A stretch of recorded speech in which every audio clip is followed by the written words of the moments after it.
Hello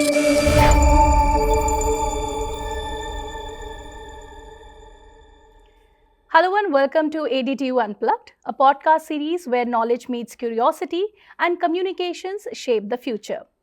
In today's podcast, we are going to dive into the most dynamic and transformative one of the fields, that is bioengineering. I'm your host Sneha, and today with me we have the head and principal of MIT School of Bioengineering Sciences and Research, Dr. Renu Vyas. Hello, ma'am. Hello. How are you? Yeah, good. All right. So, ma'am, if you could just introduce yourself in brief and also talk about how this bioengineering field is shaping today's world. Thank you. Thank you, Sneha. I'm very happy to be here. And myself, Dr. Renu Vyas, started the school in 2016 and we'll be completing now soon 10 years of existence at MIT School of Bioengineering Sciences and Research.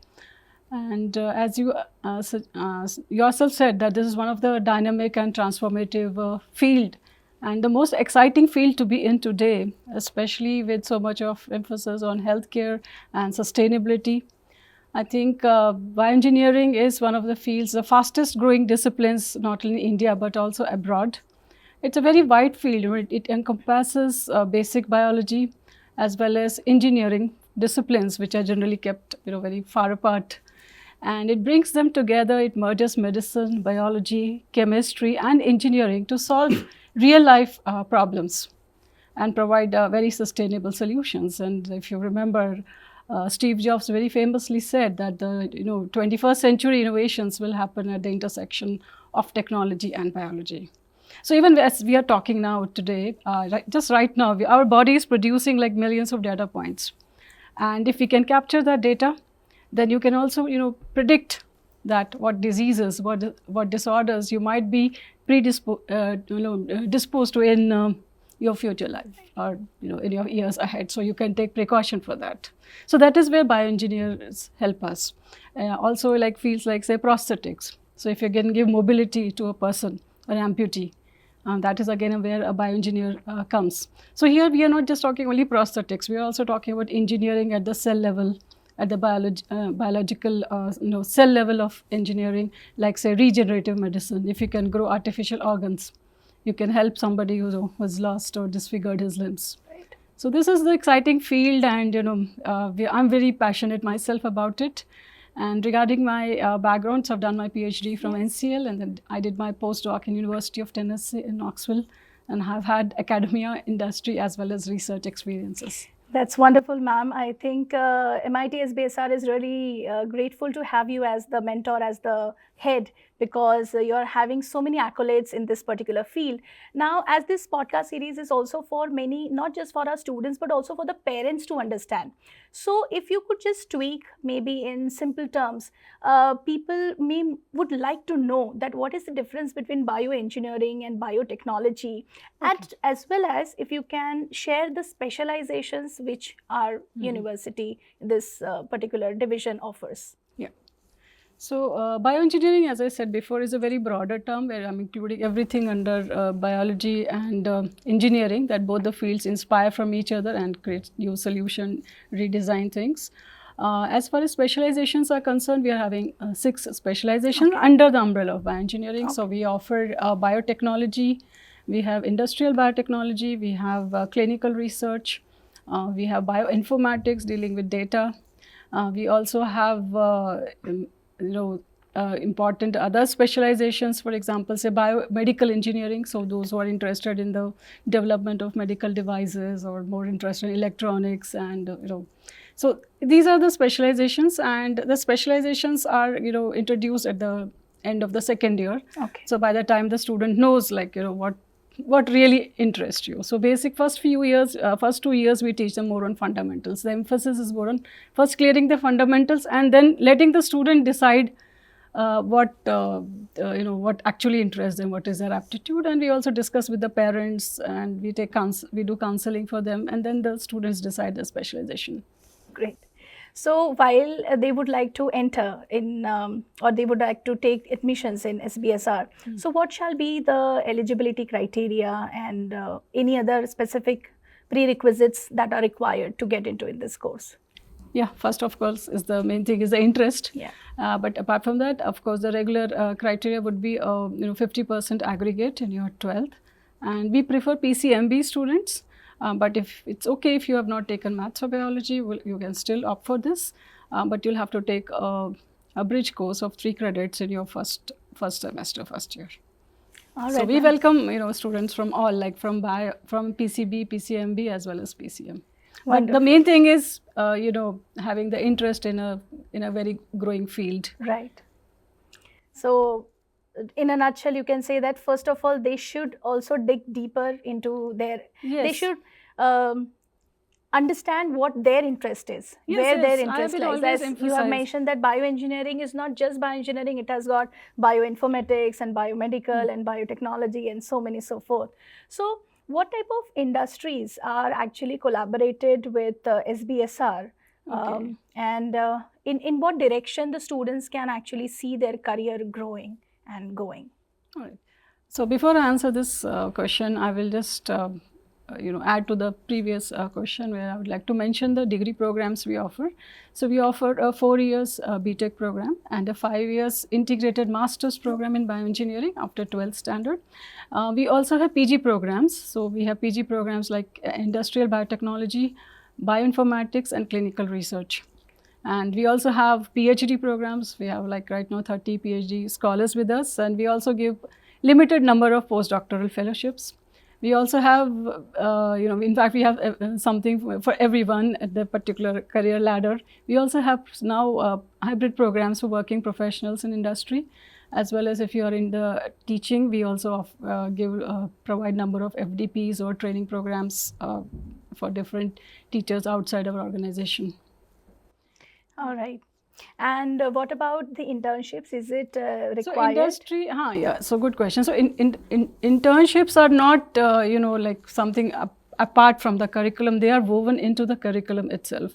So every year during the summer break, students go for some summer internship programs in industries, and not only industries, also research institutes like national laboratories. So they do their internships there, and they come back with a very good learning. Because I personally feel learning many times happens outside the classroom. And we have very good, strong industry connect. I'm from NCL, so I already had good industry friends which I could leverage here.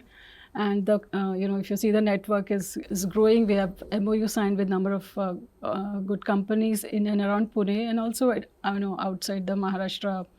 So these industries, what we found, and when we started this program, was that there's a lot of gap between what the industry wants and what the training has been given to today's engineers, and we tried to bridge that gap, at least so that the student is kind of ready at least from day one when he joins the workforce in industry.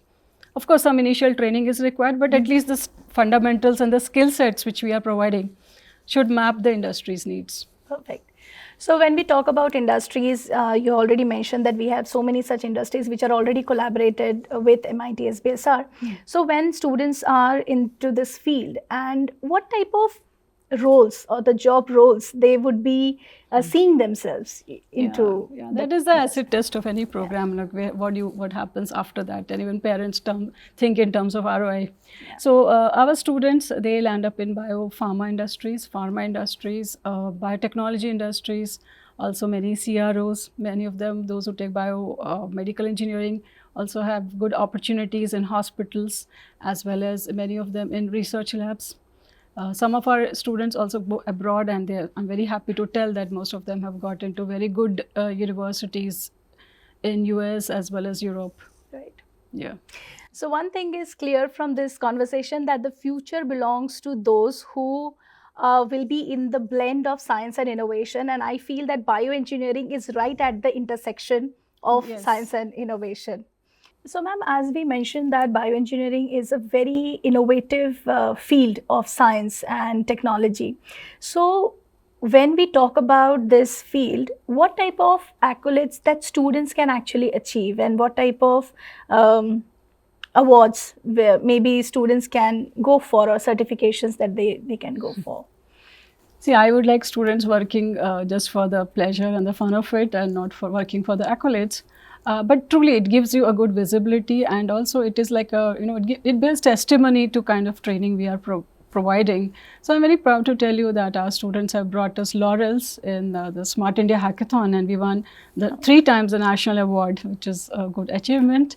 And also we won the iGEM award, and we received a grant from DBT for that, and students went to Boston, and they won the bronze medal, and there were 40 countries participating in that event. Apart from that, the student also won awards at the Wipro Climate Challenge, and they received award at Azim Premji University in Bangalore. That's So wonderful. it's like every few months I receive some good news from the students, as well as our faculties, as well as our research scholars have recently won award for the kind of research work they're doing. We got the ANRF grant recently, one of our faculties, and that just goes to in the field of regenerative medicine. So that just goes to show what kind of good quality training we are providing to our students in this niche field. Right. That's, I mean, amazing. I mean, students can actually get into. They can showcase so many, ways That's of wonderful. talent for the talent. That's wonderful. Yeah. Well, so when we are talking about all these achievements of the students, I am curious about one thing, that how students are going to balance the study and the pressure, because seemingly this is very they have to get into the studies. Yes. And balancing the stress and the pressure, let's say some music or sports and other things. So how students are performing in and they're balancing? I'm very happy with the current generation. They do it so well. And we are having in our curriculum itself, as per the new NEP 2020, we have got good schools in our university, like School of Holistic Development, which takes care where you can pursue your hobby, you can learn a foreign language. We also have School of Corporation Innovation Training, which takes care of how do you your communication skills. All right, and I think if the student is busily happy with the stress levels, it can be managed by proper planning. We have good mentor-mentee system where the teachers are there for every 15 to 20 students. We have a mentor who takes care of their not only their studies but also anything related to mental health. So I think this is very important, and I'm very happy you asked this question. Yeah. Great. And do we have any specific counseling and psychologist or any such specific person for the students? Yes, we do have, and that is at the university level. So there is a very good system where students, if they can book an appointment, or they can come to us, or they can talk to a mentor and freely express themselves. Everything is kept confidential, and students can get any support that they might need. So thank you very much. Thank you, Dr. Renu Vyas, for that wonderful introduction. And with this, we come to the end of this podcast. And if you want to know more about SBSR, as Madam suggested, you please visit the website of MIT SBSR. And thank you for tuning in to ADTU Unplugged podcast series. We shall be here once again with a new session. Thank you.